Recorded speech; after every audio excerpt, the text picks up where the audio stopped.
kabar? Manapun kalian berada, semoga sehat walafiat baik secara jasmani maupun rohani. Aku pribadi kelihatan banget ya suara aku tuh agak lagi serak-serak gitu. Jadi dari 2 hari terakhir tuh aku udah mulai sakit-sakitan. Tapi hari ini aku mencoba untuk bangun dan mencoba untuk beraktivitas kayak biasa. Ternyata duduk kayak gini tuh, ngobrol depan kamera itu gak gampang loh. Aku nggak tahu kira-kira orang bakal bereaksi apa ya kalau misalnya nonton ini ntar. Kayaknya aku lebih milih untuk bicara di panggung dan ngelihat orangnya langsung ketimbang duduk kayak gini. Kayak aku jadi deg-degan gitu. But anyway, aku mau mengucapkan terima kasih kepada siapapun yang udah ngeklik video ini, bersedia untuk nonton video pertama aku di YouTube. Aku harap sih bakal stay sampai akhir karena aku mau cerita tentang sebuah kisah yang belum pernah aku ceritain ke siapapun sebelumnya, tentang jawaban sebenarnya kenapa aku bisa nyasar ke Turki. Jadi kalau misalnya orang-orang di kampungku atau teman-teman lamaku, mereka tuh taunya aku tuh bisa ke Turki karena dulu waktu SMP aku pernah mewakili provinsiku untuk ikut lomba, aku lupa namanya, OSN. Jadi waktu SMP itu aku pernah mewakili provinsiku untuk ikut lomba OSN bidang biologi. Karena prestasi itulah salah satu SMA yang bisa dibilang bergengsi di daerahku ngundang aku untuk melanjutkan SMA di sana. Dan setelah lulus, yayasan dari SMA kemudian menawarkan untuk kuliah di Turki. Ya walaupun pada pertengahan kuliah pihak yayasan memutuskan beasiswa karena sesuatu dan lain hal yang sebenarnya aku juga sangat lega bisa memisahkan diri dari yayasan itu. Tapi topik kita hari ini bukan itu. Aku tetap lanjut kuliah dan Erasmus ke Poland dan kemudian lulus kuliah. Itu yang orang-orang tahu. Sedangkan yang mereka tidak tahu apa yang pernah aku alami, proses apa yang harus aku lalui, dan mindset apa yang terus aku coba dengungkan sama diri aku sendiri sehingga perjalanan itu membuat aku nyasar ke Turki. Kenapa aku bilang nyasar ke Turki? Karena Turki itu tidak pernah menjadi tujuan utama aku. Ya sesimpel standar pemikirannya orang Indonesia aja, aku pingin lulus SD, lulus SMP, lulus SMA, lanjut kuliah, dan jadi PNS. Udah gitu doang. Dan yang lebih penting dari itu semua, aku tidak ingin merepotkan keluargaku, apalagi membebani mereka. Karena suatu kejadian di kelas 4 SD yang akhirnya mendorong aku untuk berani bermimpi, walaupun aku nggak benar-benar tahu apakah itu akan terwujud atau tidak. Karena pada saat itu aku masih anak kecil banget, dan kejadian itu meninggalkan suatu luka yang mendalam bagi masa kanak-kanak aku. Ya, makanya aku bilang aku belum pernah ceritain ini ke siapapun. Jadi waktu itu aku masih kelas 4 SD. Waktu itu masih semester 1. Dan kita lagi nunggu bel jam istirahat nih. Kebetulan pelajarannya selesai lebih awal. Ya biasalah anak-anak SD pada umumnya kalau misalnya udah selesai pelajaran pasti ribut gak sih? Nah, guruku pada waktu itu mungkin karena kesel kali ya, kelasnya ini terlalu ribut. Jadi beliau marah-marah. Pokoknya marah-marahnya tuh kayak marah-marah banget deh, sampai ngetok-ngetok meja kayak gitu. Dan akhirnya kelas terdiam, hening, gak ada yang bersuara. Terus beliau bilang lagi, kalau sampai ada yang ngeluarin suara, harus ke depan kelas. Jadi kayak dapat hukuman kayak gitu. Waktu itu aku nggak nyaman sama posisi tempat dudukku. Jadi aku kayak ngegeser gitu loh untuk bisa lebih dekat sama mejanya. Ya kan sambil duduk kayak gini gitu. Dan suara itu kedengeran sama ibu gurunya. Beliau kembali marah-marah. Siapa tadi yang ngeluarin suara? Kelas hening. Aku nggak mau ngaku karena aku takut aja gitu. Dan aku merasa juga itu kan cuma suara bangku bergeser, bukan suara ribut orang ngobrol. Terus teman di sebelah aku dengan polosnya ngangkat tangan dan dia bilang, "Bu, tadi si Sufi yang ngeluarin suara." Aku tuh kayak apa ya, jantung aku tuh kayak serasa copot dan aku shock dan aku nggak tahu harus mendeskripsikannya gimana lagi. Singkat cerita, aku dipanggil ke depan kelas. Dan beliau pun mulai mengeluarkan amarahnya kepada aku. Jadi kayak dibentak lah, dimarah-marahi lah, kemudian apa ya, kayak ditanya, tadi kenapa kamu ngeluarin suara? Siapa yang nyuruh kamu ngeluarin suara? Siapa kamu berani melawan saya? Dan aku di situ aku nggak tahu harus ngapain kan.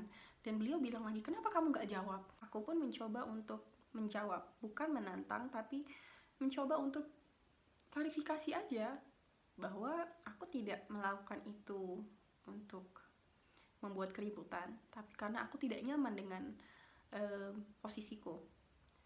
Tapi sebelum aku bisa benar-benar menyampaikan apa yang aku inginkan, ya sebuah tamparan mendarat di pipi aku. Sakit banget sih, perih banget sih ya. Dan hukumannya itu tidak berhenti di situ. Setelah itu beliau nyuruh aku untuk berdiri di depan kelas, kemudian sambil nunggu bel jam istirahat dibunyikan, aku tuh apa ya, dimaki. Terus aku tuh harus berdiri dan mendengarkan amarah beliau yang meluap-luap di depan teman-teman aku dipermalukan. Aku ingat banget beliau itu bilang, anak seperti ini melawan dan tidak mendengar apa kata gurunya tidak akan menjadi apa-apa. Jadi aku tuh benar-benar dijadikan sebagai contoh yang buruk lah gitu. Dan kepercayaan diri aku itu benar-benar kayak dicekik habis-habisan. Dan aku dipermalukan di depan kelas dengan cara yang seperti itu.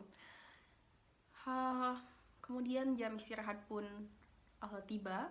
Aku balik ke tempat duduk dan aku cuma bisa nangis aja.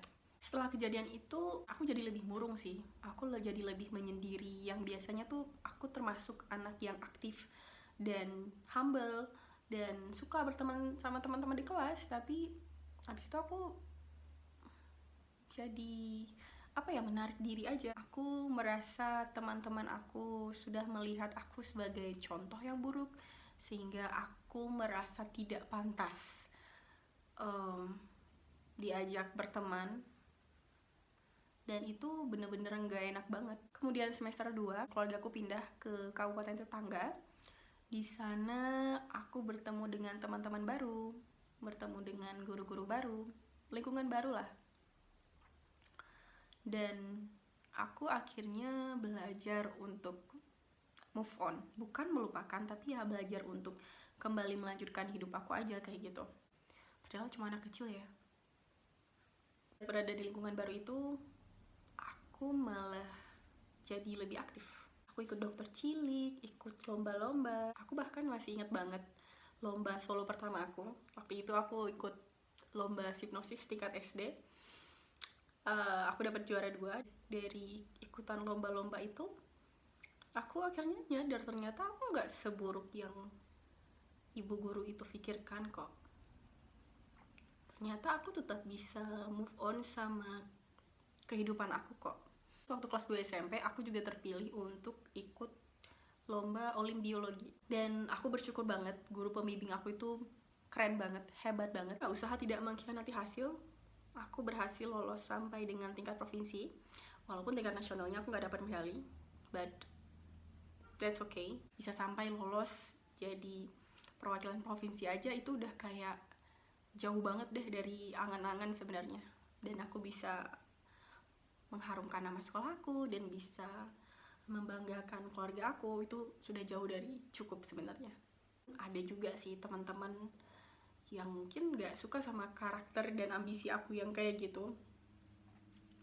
Mungkin kelihatannya aku tuh kayak rajin banget, padahal gak juga. Tahu kan ya tipe-tipe siswa yang kalau misalnya ada PR nih terus diingetin. Nah, itu aku. Sebenarnya bukan karena aku kerajinan sih, tapi aku menghargai kerja keras aku aja. Justru karena aku orangnya males, jadi aku pengen cepet-cepet ngerjain PR biar bisa males-malesan. Ada juga teman-teman yang memandang sebelah mata proses yang aku lalui, tahu deh bisikan-bisikan yang kayak alah paling nanti gini, alah paling nanti gitu. Tapi aku nggak peduli, karena nggak ada gunanya juga sih untuk peduli. Ya aku anggap aja itu bagian dari cara mereka menyemangati aku untuk terus kuat dalam menjalani proses itu.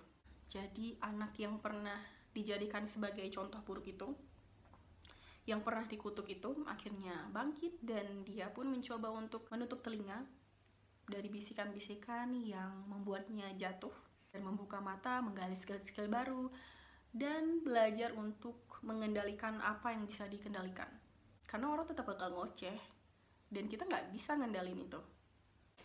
Dan updatean terakhir, gadis kecil yang pernah dikutuk itu kini telah beranjak dewasa dan menemukan rumah bagi hatinya. Perasaan tadi aku gak ada rencana mau bahas itu deh.